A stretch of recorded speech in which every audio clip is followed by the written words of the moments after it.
Welcome to trade Viaan channel. நாம் இன்னைக்கு 29/12/2025 Monday market பார்த்துட்டு இருக்கோம். இன்னைக்கு மார்னிங் நிஃப்டியில் நம்மளுடைய சீக்ரெட் லைனில் எக்ஸாக்டாக ஒரு என்ட்ரி கிடைச்சது. பட் இந்த என்ட்ரியை நாம் ஏன் எடுக்கலைங்கிறது பின்னாடி சொல்கிறோம். இந்த லைனுக்கு மேலே போயிட்டு திரும்ப என்ட்ரி கிடைச்சது, கொஞ்சம் பெருசாக இருந்துச்சு. சேம் பேங்க் நிஃப்டிலையும் சேம் கான்செப்ட் தான், மேலே கீழே போயிட்டு இருந்துச்சு. இருந்தாலும் இது வேலிட் தான், பட் எடுக்காததுக்கு பின்னால் ரீசன் சொல்கிறேன். ஃபின் நிஃப்டியில் ஜஸ்ட் டச் பண்ணாமல் ஆக்டிவேட் ஆகிருக்கு, ஸோ அது நமக்கு இன்வேலிடு.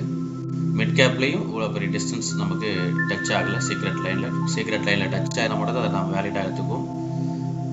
சென்செக்ஸில் இன்றைக்கி நம்ம ஃபோக்கஸ் பண்ணோம். ரீசன் எக்ஸாக்டாக நம்மளோட சீக்ரெட் லைனை தாண்டி மேலே போகவே இல்லை, இங்கேருந்து அழகாக ரிஜெக்ட் ஆச்சு. ரெண்டாவது ரீசன், மற்றதை கம்பேர் பண்ணக்குள்ள இதில் ரெண்டுலையுமே ரொம்ப சின்ன கேண்டல். ஸோ சின்ன கேண்டல் இருந்தால் நம்மளுடைய ஸ்டாப் லாஸ் ரொம்ப கம்மி, டார்கெட் பெருசாக இருக்கும்.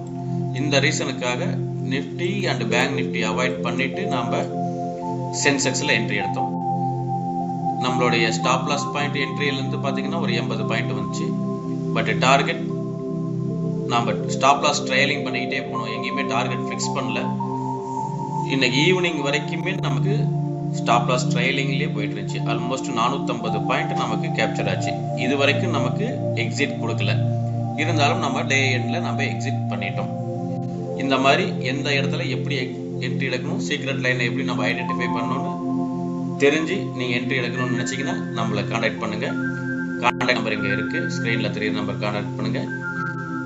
உங்கள் நண்பர்களுக்கு இதை ஷேர் பண்ணுங்கள், சப்ஸ்கிரைப் பண்ணுங்கள், லைக் பண்ணுங்கள். நன்றி, வணக்கம்.